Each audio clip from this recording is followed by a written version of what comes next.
The breaking point. The observation deck of the UN Harbinger offered the best view in Earth's diplomatic fleet. Captain Maya Rice stood before the expansive viewport, hands clasped behind her back, watching as the massive Arcadian station grew larger against the backdrop of unfamiliar stars. After decades of distant observation and careful preparation, humanity was finally making formal contact with the Arcadian Alliance, a confederation of 7 advanced species that controlled nearly a third of the charted galaxy. "Nervous?" asked Commander Eli Chen, taking his place beside her. Maya's reflection smiled slightly in the reinforced glass. "Wouldn't you be? We're about to change human history forever." "For the better, I hope," Chen replied, his voice carrying a hint of the apprehension they all felt. The Harbinger was unarmed, a deliberate choice to demonstrate peaceful intentions. Its hull gleamed white against the void, emblazoned with Earth's unified emblem, a blue sphere wrapped in olive branches. Behind it, 2 support vessels carried humanitarian supplies, scientific equipment, and cultural artifacts meant as gestures of goodwill. Maya had been selected to lead this mission not just for her diplomatic skills, but for her unwavering optimism. In a solar system fraught with political tension, she represented humanity's best qualities: compassion, intelligence, and an unyielding belief in peaceful resolution. "We're receiving docking instructions," Communications Officer Selov announced from his station. "The Arcadian High Council is prepared to receive our delegation." Maya nodded, straightening her collar. Time to make a good impression. The reception chamber of the Arcadian station was a marvel of alien architecture. Walls of flowing material that seemed both solid and liquid, illuminated by lights that shifted through colors humans couldn't even name. 7 representatives of the Alliance stood in a semicircle, each species more exotic than the last. At the center, the Vakari delegate, a tall, slender being with iridescent skin and 4 arms, stepped forward. "We welcome Earth's emissaries," it said through a translation device. "Your journey across the stars demonstrates your species' determination." Maya bowed slightly. "The people of Earth are honored to finally meet the Arcadian Alliance.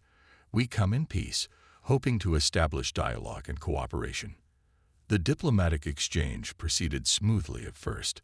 Maya presented Earth's proposal: open trade routes, cultural exchange, and mutual defense agreements.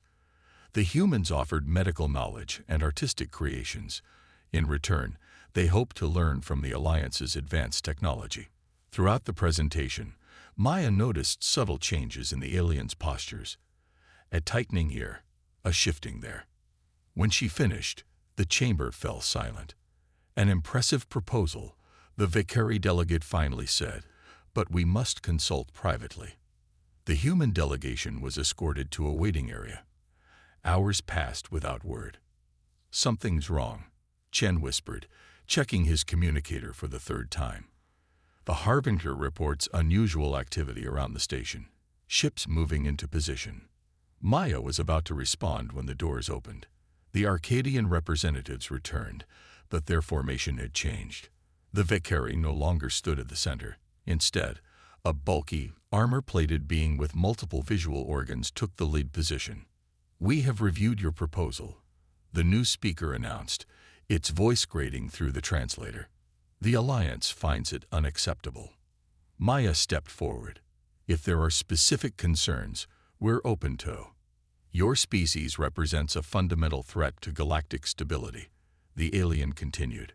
"Your adaptability, your rapid technological advancement, your unpredictable nature, these qualities make humans dangerous." The atmosphere in the room shifted instantly. Guards appeared at the entrances, weapons at the ready. "This is a misunderstanding," Maya insisted, feeling the situation spiral out of control. "We came in peace." "Peace is not possible with a species that cannot be controlled," the alien responded coldly.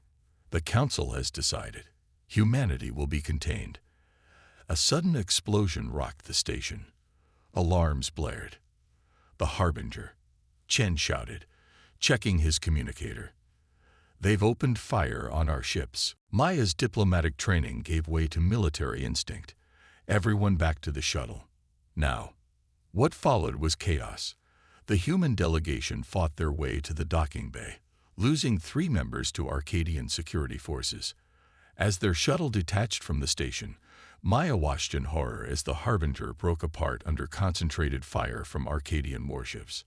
The support vessels were already gone, reduced to expanding clouds of debris. They never intended to negotiate, Chen said, his face ashen as they accelerated away from the station. This was an ambush. Maya gripped the edge of her seat as weapons fire streaked past their viewport. "Broadcast on all frequencies," she ordered. "All channels, all languages we know." The communications officer nodded, hands flying over the controls. Maya took a deep breath and spoke into the transmitter. "To all who can hear this message, this is Captain Myrice of Earth. We came to the Arcadian Alliance in peace, offering friendship. They responded with betrayal and death. Remember what happened here today. Remember that we extended our hand and they chose war." Her voice hardened. "If this is how you answer peace, you will regret this war." The shuttle rocked as a glancing blow struck its hull. Systems failed across the board as they pushed the engines beyond safety limits. By some miracle, they managed to reach the jump point and escape into hyperspace before the pursuing Arcadian vessels could finish them off. News of the diplomatic disaster spread quickly through human space. Outrage galvanized Earth and its colonies. Within days, the unified Earth government declared a state of emergency. Military production facilities that had been dormant for decades roared back to life. But everyone knew the truth. Humanity was outmatched. The Arcadian Alliance possessed technology centuries beyond Earth's capabilities, with warships that could destroy entire fleets. Yet in the face of impossible odds, humanity did what it had always done. It adapted. In a secure facility beneath the Martian surface, Maya stood before the assembled military leadership. Her diplomatic uniform was gone, replaced by the practical attire of resistance. "Conventional warfare is suicide," she stated plainly. "We can't match their fleets or their weapons, but we don't have to." Admiral Kovic frowned. "What are you proposing, Captain?" "Asymmetric operations, hit-and-run tactics. We establish cells throughout contested space, mining colonies, research outposts, anywhere humans have a presence. We turn their size against them." "Guerrilla warfare on a galactic scale," General Santos mused. "It's unconventional, but it might be our only option." Operation Hydra began 3 months later. Small, unregistered vessels carried specialized teams to the outer colonies. Maya personally led the mission to Helios Station, a mining facility near Alliance territory that had already fallen under Arcadian protection. Their ship looked like a common transport, grimy, unremarkable, its weapons and advanced systems hidden beneath layers of cosmetic damage. They docked without incident, posing as maintenance contractors. By nightfall, they had made contact with the human workers who labored under Arcadian supervision. "We're not here to liberate you," Maya told the gathered miners in the station's lower levels. "Not yet. We're here to teach you how to resist." Over the next week, they established a hidden communications network, taught sabotage techniques, and distributed modified tools that could double as weapons. Similar operations were happening simultaneously across a dozen systems. The first strike came 6 weeks later. On 3 separate Arcadian outposts, critical systems mysteriously failed. Supply shipments disappeared. Communication relays stopped functioning. Nothing catastrophic, just enough to create confusion and divert resources. When the Arcadians sent investigators to Helios Station, they found nothing suspicious, just humans working diligently, their expressions carefully neutral. Below the surface, however, a resistance was taking shape, communicating through codes hidden in routine transmissions and gathering intelligence on Alliance weaknesses. Maya's final message before leaving Helios was simple. "They expect us to fight like them. We won't. We'll fight like us." The strategy worked. The Alliance, accustomed to conventional warfare between spacefaring civilizations, struggled to combat an enemy that refused to engage directly. Human resistance cells spread like wildfire, sharing tactics and coordinating through encrypted channels. Each success, however small, became a symbol of hope. 6 months after the diplomatic disaster, Maya received word of the first major victory.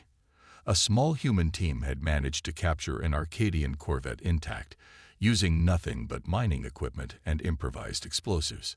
The ship's technology would be invaluable for reverse engineering. How did they pull it off? She asked during the secure briefing. The intelligence officer smiled.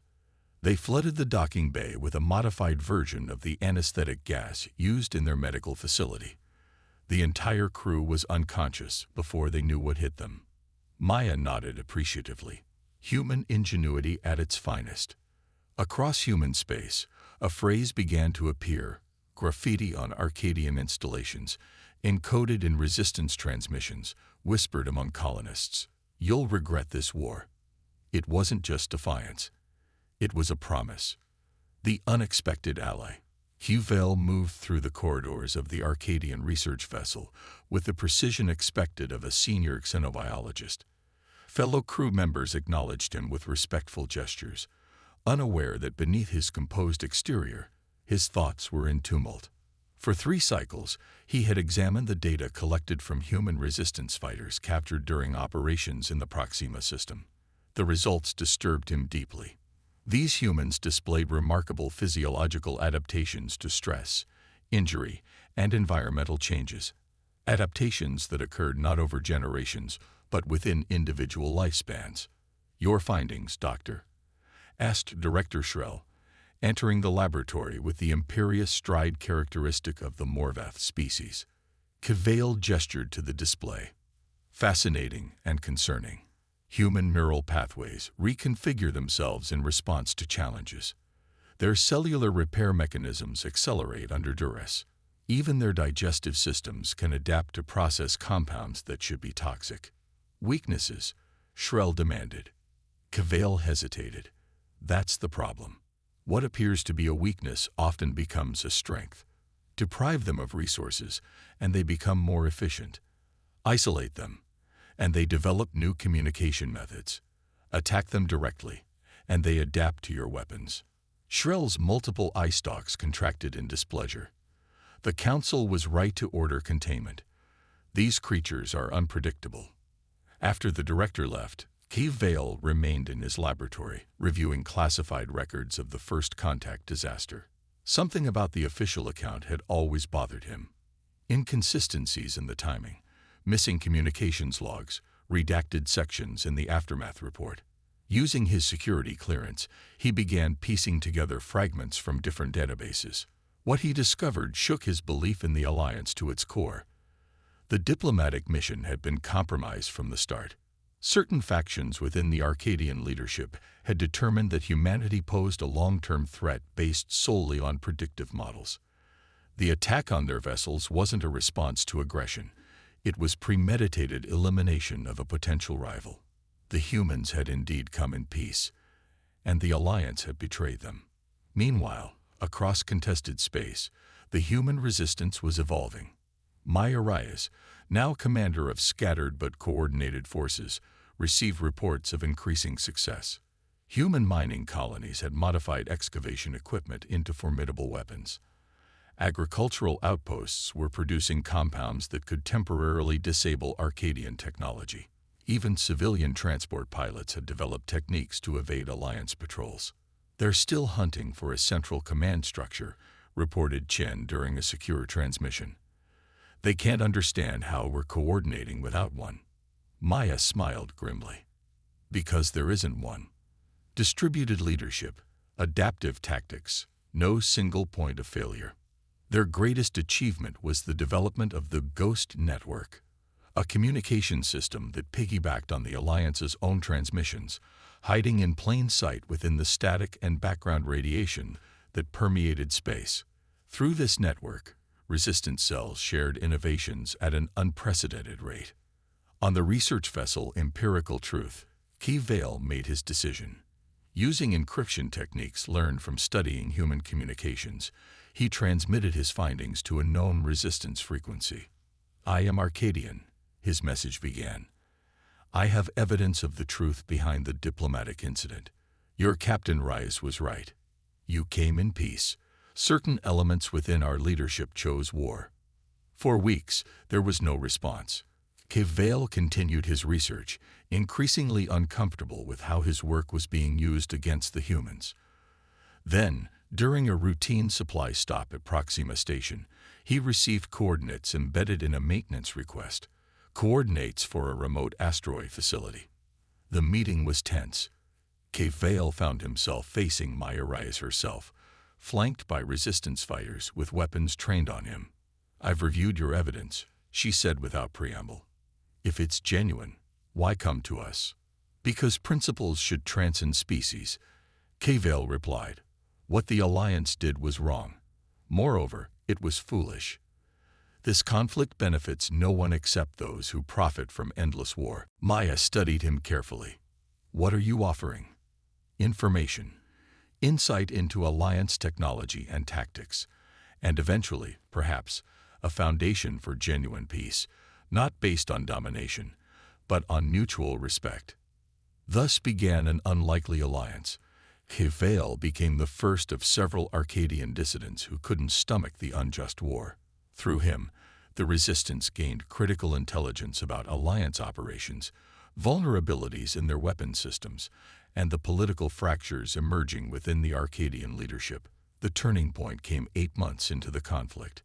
Alliance forces had tracked Maya's command group to Proxima Station, a crucial hub for human resistance operations. 3 warships appeared in the system, their weapons primed to reduce the station to atoms. "Surrender Captain Reyes and all resistance leaders," demanded the Arcadian commander. "Do this, and we will spare the civilian population." Inside the station, Maya and her team enacted a plan months in preparation. "They're expecting us to run or fight conventionally," she told the assembled fighters. "We'll do neither." When the Arcadians launched their assault shuttles, the station's defenses remained dormant. The attack force entered through the main docking bay, meeting no resistance. It appeared the humans had abandoned their stronghold. Then the trap was sprung. Throughout the station, environmental systems that had been subtly modified over months activated simultaneously. The atmosphere in selected sections was altered to a composition that affected Arcadian neurology. Not lethal, but disorienting. Lighting shifted to frequencies that disrupted their visual processing, and the station's artificial gravity fluctuated in patterns that humans had trained to anticipate, but that left the invaders stumbling. "They've adapted their entire environment to use as a weapon," Cavale observed from the command center. "Remarkable." The resistance fighters moved through their own station like ghosts, using routes through maintenance tunnels and service corridors that didn't appear on official schematics. They engaged the Arcadians not as inferior forces facing a superior enemy, but as hunters on familiar ground.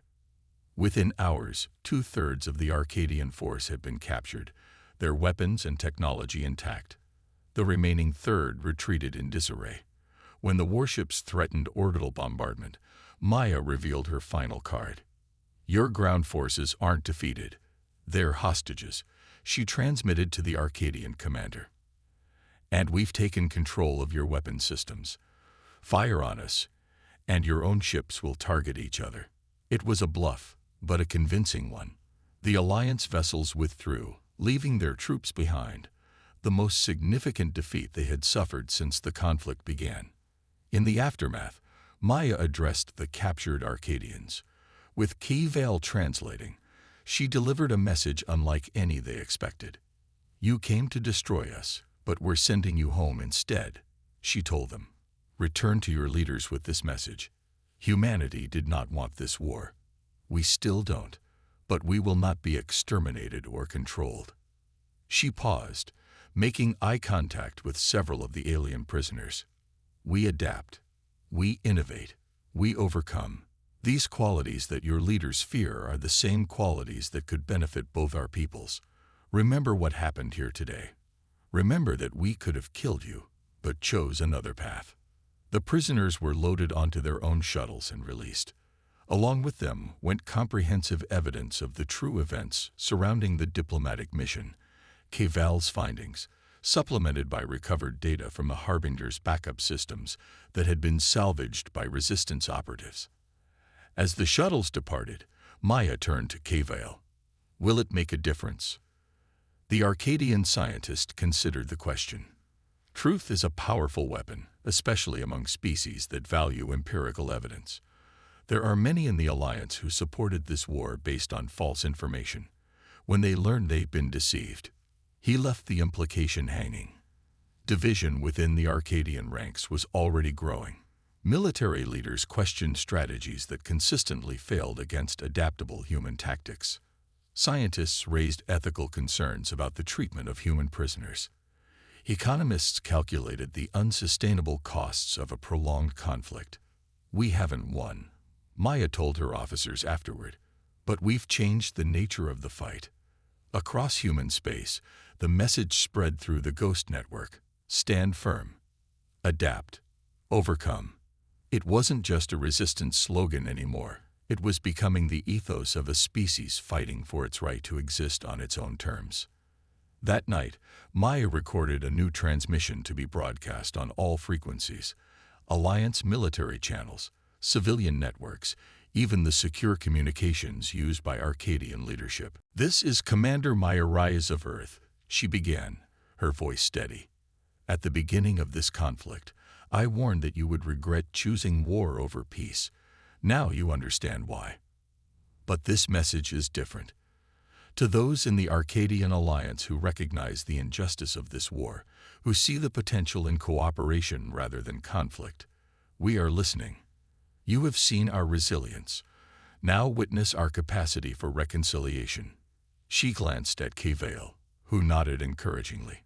"Humanity stands ready to end this war, not through surrender, but through a new beginning based on mutual respect. The choice is yours. Continue a fight you cannot win, or help us build something neither of us could create alone." The transmission ended with a simple phrase that would resonate across the stars. "Your answer will determine what comes next." As the message traveled outward at the speed of light, Maya stood on the observation deck of Proxima Station, watching distant stars. The same view that had once filled her with hope for peaceful contact now carried a different promise, not just of survival, but of a future where humanity's unique strengths might yet transform enemies into allies. The war wasn't over, but for the first time, an end was in sight that didn't require either side's destruction. Behind her, the combined team of human resistance fighters and Arcadian defectors worked together, already adapting, already building what might become the foundation of a different kind of alliance, one forged not through dominance, but through the shared recognition of strength and diversity. This was humanity's true power, not just to fight, but to change the very nature of the conflict itself.